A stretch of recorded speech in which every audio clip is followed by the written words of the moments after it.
What's going on, y'all? It's the kid J Nolan here. Hey man, we're gonna have a quick little talk today about Jung Kook and Latto with their new song 7. Alright? Now, I'm gonna be honest with y'all. This is my first time really listening to a Jung Kook solo song. You know what I'm saying? Of course, I know who BTS is. They're one of the biggest pop groups in the world, right? They're one of the biggest K-pop groups, period. You know what I mean? But to be honest, I haven't listened to a lot of their music. I'm going to be all the way transparent. I'm not trying to pander to nobody. It is what it is.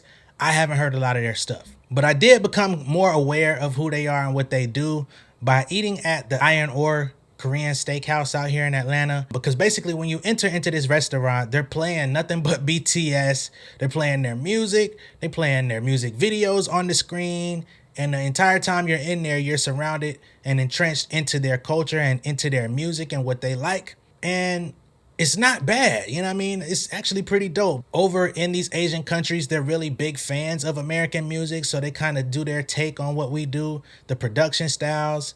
I know even some of the songwriters and stuff that they have working with these guys are actually American acts from the States that go over there and, you know, help them get their flavor together. So it's nothing wrong with that. I'm just being transparent with y'all to say I wasn't aware of any of his other solo material. But I did know, of course, who Latto is, right? And I'm actually a Latto fan. We're from the same side of town out here in the south side of Atlanta, you know what I mean? So I definitely have an affinity for her.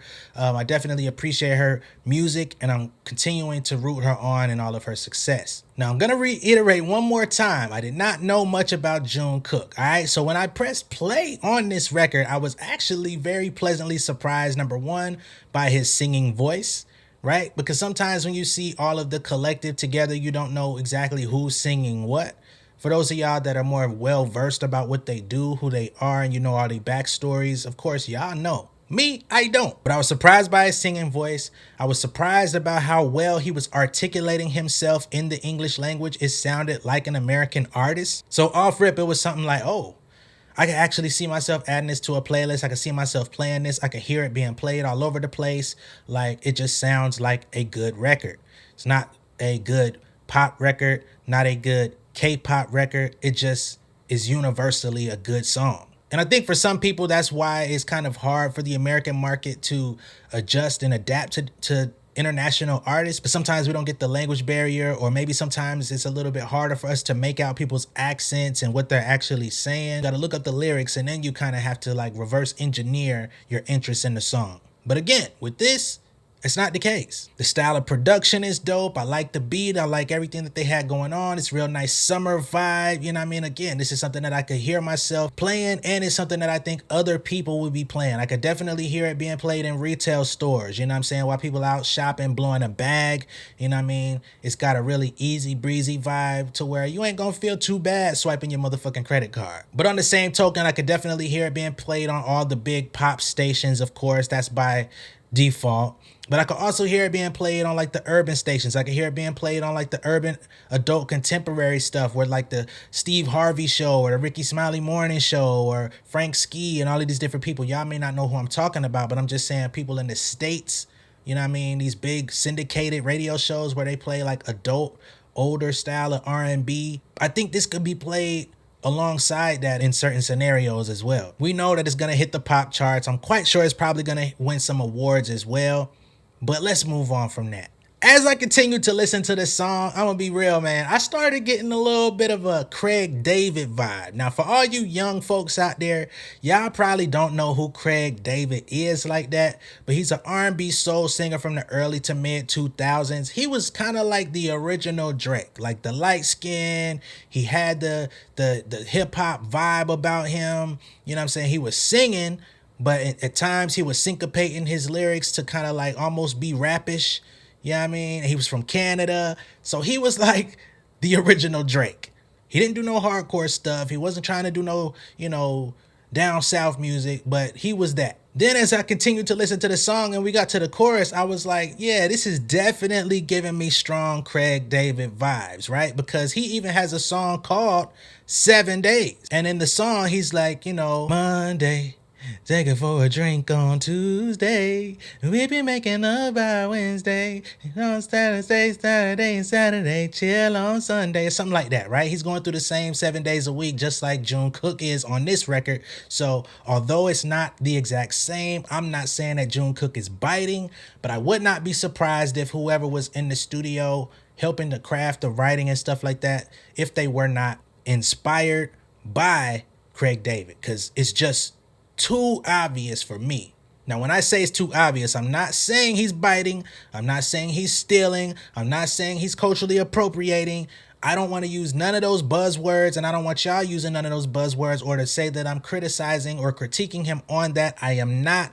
I'm just saying I feel like there was some inspiration there. That's it. That's all. For anything else, better call Saul. And because I got those vibes, I started thinking to myself, well, who did write this song? Okay, so when I went on Spotify to check it out, I noticed that Jung Kook was not in the actual writers list. Okay, we have the producers, we have Jon Bellion, and I want to go into Jon Bellion because I've been a fan of him for a very long time. He's had a lot of pop success in his own right. He doesn't put out a whole lot of music, but he makes a lot of music, right? He produces, he writes, and he has a very distinctive style of writing to where when he works with people, you can kind of feel that he's there. You may not off rip say this is a Jon Bellion song that he wrote, but he has a familiarity to him where once you find out, it clicks.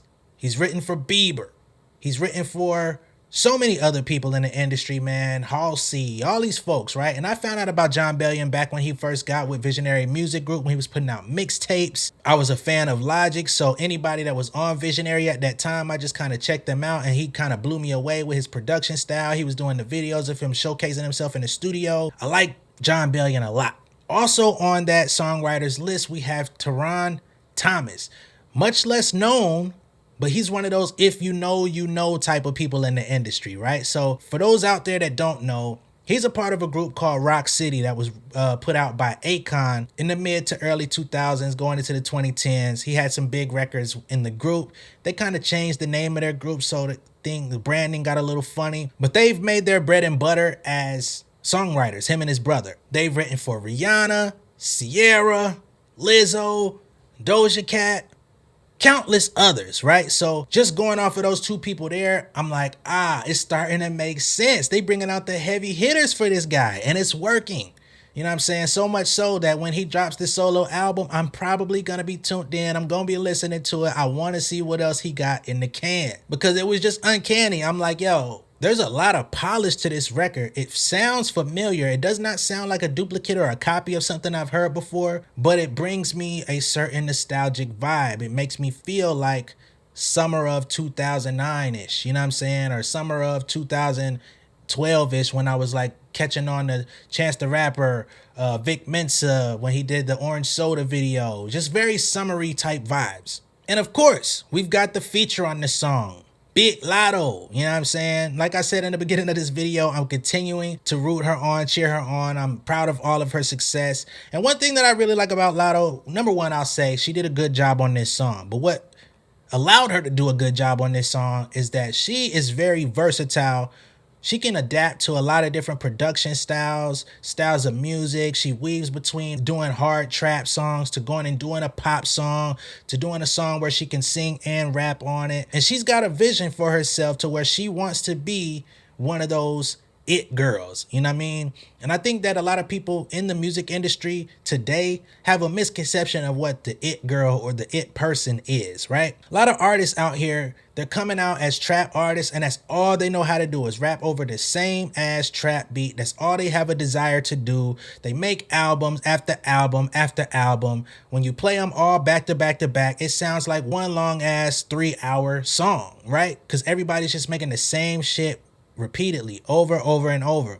What Latto does is she'll go put out a hard song like Put It on the Floor, you know what I'm saying? And then she'll go and do a lottery. She'll go do a Big Energy or whatever, and it have that pop influence. She'll try to sing. It might not be the best singing, you know, but she's pushing boundaries. She's trying to exceed beyond what the typical standard for somebody like her would be. Coming out of Atlanta, they will only want to see you do hard shit. But because of her willingness to learn, to be moldable in the studio, and to be able to hop on these records and still maintain her sense of identity, herself, her own voice, she sounded really good on this song, and she scaled back some of the sexual raps on it. You know what I mean? This is the era of sex rap. So of course it's gonna be there, it's prevalent, but she did more masking, more coded language, you know what I'm saying? So now when you hear the song in a setting with your family, your grandmother, your kids, your aunts, your uncles, you don't have to be sitting around and everybody's disgusted by what you're saying on the record, which I think a lot of people are outcasting themselves by doing.